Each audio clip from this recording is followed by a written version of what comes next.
আসসালামু আলাইকুম বন্ধুরা, কেমন আছেন সবাই? আশা করি আপনারা অনেক অনেক ভালো আছেন। তো বন্ধুরা দেখুন, আমাদের পেজের ভিতরে যে মনিটাইজেশন পলিসি, যে পার্টনার প্রোগ্রামের যে মনিটাইজেশন পলিসি আছে, পলিসি ইস্যু কীভাবে আপনারা রিমুভ করবেন, আজকে আমরা সেই বিষয়ে কিছু কথা বলবো। তো একপ্লাস তো আমার এই ফোন স্ক্রিনটা আপনারা পেয়ে যাচ্ছেন। তো আজকে আমি আপনাদেরকে দেখাবো কীভাবে আপনারা মনিটাইজেশন যে পলিসিটা আছে ওইটা কীভাবে আপনারা রিমুভ করবেন। তো এখান থেকে এটাকে রিমুভ করার জন্য সর্বপ্রথম আমি আপনাদেরকে আমার ফোন স্ক্রিনটা শেয়ার করে দিই। তো এখানে ফোন স্ক্রিন দেখতে পাচ্ছেন, আপনারা প্রথমেই চলে যাবেন এখান থেকে আপনাদের যেই পেজটা আছে ওই পেজে চলে যাবেন। তারপর এখানে পেজের লোগোতে এখানে ক্লিক করবেন। ক্লিক করার পর কিন্তু আপনার পেজটা এখানে সম্পূর্ণ শো হবে। তারপর এখানে দেখতে পাচ্ছেন ম্যানেজ, আপনার এখানে হয়তো টুলস বা অন্য কিছু দেওয়া থাকতে পারে, কিন্তু আমার এখানে ম্যানেজ দেওয়া আছে। ম্যানেজে একবার ক্লিক করব। ম্যানেজে ক্লিক করার পর এখানে দেখতে পাচ্ছেন মনিটাইজেশন, এই মনিটাইজেশন একবার ক্লিক করে দিবেন। ক্লিক করার পর এখানে দেখতে পাচ্ছেন ইনস্ট্রিম অ্যাডস, আপনারা এই ইনস্ট্রিম অ্যাডসে একবার ক্লিক করে দিবেন। দেওয়ার পর এখানে দেখতে পাচ্ছেন পার্টনার মনিটাইজেশন পলিসি। তো এই পার্টনার মনিটাইজেশন পলিসি কীভাবে আপনি রিমুভ করবেন, আজকে এই ভিডিওটা সম্পূর্ণ দেখতে থাকলে আপনি বুঝে যাবেন।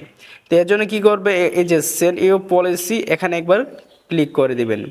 এখানে ক্লিক করার পর দেখতে পাচ্ছেন এরকম একটা ইন্টারফেস শো হবে। তার এখানে যে আপনারা যে আইকনটা দেখতে পাচ্ছেন এখানে একবার রিভিউতে একবার ক্লিক করবেন। ক্লিক করার পর কিন্তু এরকম একটি ইন্টারফেস শো হবে। তারপর এখানে একটি এরো আইকন পাতে চারকোনা বক্স পাচ্ছেন, এই বক্সটিতে ক্লিক করে এখানে রিপোর্টস রিভিউতে একবার ক্লিক করে দিবেন। আর এছাড়াও আপনি এখানে দেওয়ার পর এখানে কিন্তু আপনার যে ফেসবুক পেজে যে মনিটাইজেশন যে পলিসিটা এসেছে এই পলিসিটা কিন্তু এখান থেকে এখন রিমুভ হয়ে যাবে। এখানে ওনারা ভালোভাবে বলে দিয়েছে, ওনারা এটাকে রিভিউতে পাঠিয়েছে, এটা 3-4 দিনের ভিতরে আপনাদের মনিটাইজেশন পলিসিটা ওইটা চলে গেছে।